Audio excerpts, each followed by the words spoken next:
സർവശക്തനായ ദൈവത്തിൻ്റെ അതിപരിശുദ്ധ നാമം അതിയായി മഹത്വപ്പെടുമാറാകട്ടെ.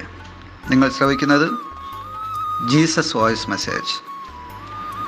എല്ലാ ശ്രോതാക്കൾക്കും ദൈവനാമത്തിലുള്ള സ്വാഗതവും സ്നേഹവന്ദനവും അറിയിച്ചുകൊണ്ട് ഒരു വചനം വായിച്ച് നോമ്പുകാല ധ്യാന ചിന്തയിൽ ഒരു ചെറു സന്ദേശം നമുക്ക് സ്വീകരിക്കാം. അതിനായി തിരഞ്ഞെടുത്ത തിരുവചന വാക്യം എബ്രായർ 10-ാം അധ്യായം 5-ാം വാക്യം. എബ്രായർ 10:5.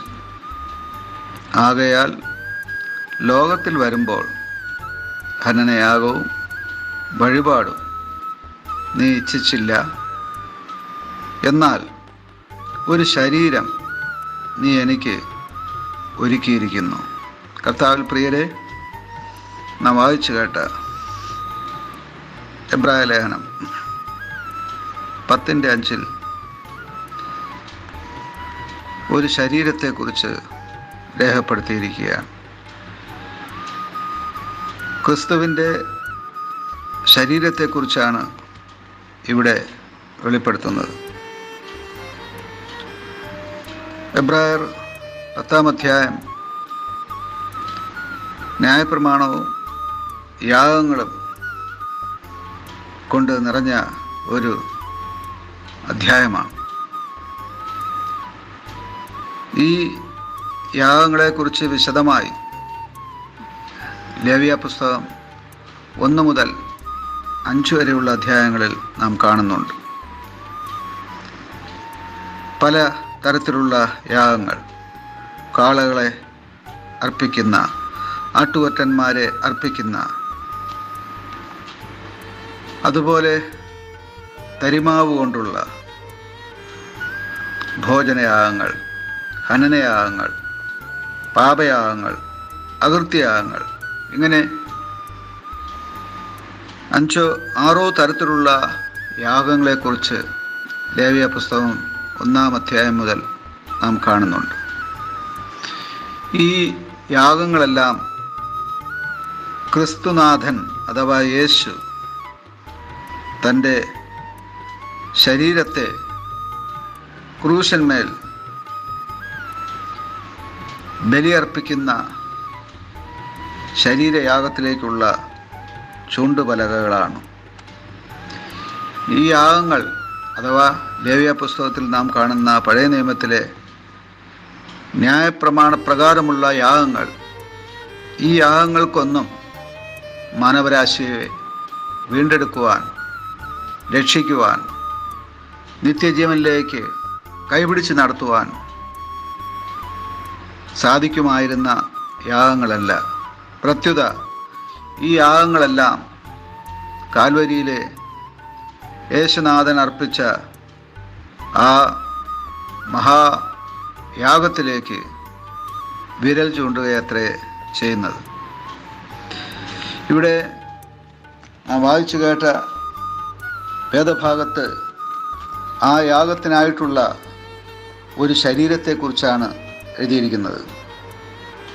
ഹനനയാഗവും വഴിപാടും ദൈവം ആഗ്രഹിച്ചില്ല എന്ന് പറയുമ്പോൾ തന്നെ, എന്നാൽ ഒരു ശരീരം നീ എനിക്ക് ഒരുക്കിയിരിക്കുന്നുവെന്ന് ക്രിസ്തു അഥവാ യേശു പറയുന്നതായി ഒരു പ്രവാചകമാണ് ഇവിടെ നാം കാണുന്നത്. ഈ ശരീരം അഥവാ യേശുനാഥൻ്റെ ശരീരമാണ് കാൽവരിയിലെ ആ ക്രൂശിൽ മൂന്നാണിമേൽ തൂങ്ങപ്പെട്ടവനായി മരിച്ച് അടക്കപ്പെടുവാൻ ഇടയായത്. ആ യേശുനാഥൻ്റെ മരണം പാപത്തിൻ്റെ മരണമായി മാറി. ആ യേശുനാഥൻ്റെ മരണം പാപത്തിന്മേലുള്ള വിജയത്തിൻ്റെ നാന്ദിയായി മാറി. ആ യേശുനാഥൻ്റെ മരണം, അതെ, മാനവരാശിയുടെ നിത്യമരണത്തിൻ്റെ മരണമായി മാറുകയാണ്. അഥവാ മാനവരാശിയുടെ നിത്യജീവനിലേക്കുള്ള കവാടം തുറക്കലായി മാറുകയാണ്. അതെ, ഒരു ശരീരം നമുക്കായി സ്വർഗത്തിലെ ദൈവം യേശുനാഥനായി ഒരുക്കിത്തന്നു. ആ യേശുനാഥൻ്റെ ശരീരയാഗം വഴി നമുക്ക് വീണ്ടെടുപ്പും നൽകിയിരിക്കുന്നു. ആമേൻ, ആമേൻ.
ഉന്നം വച്ച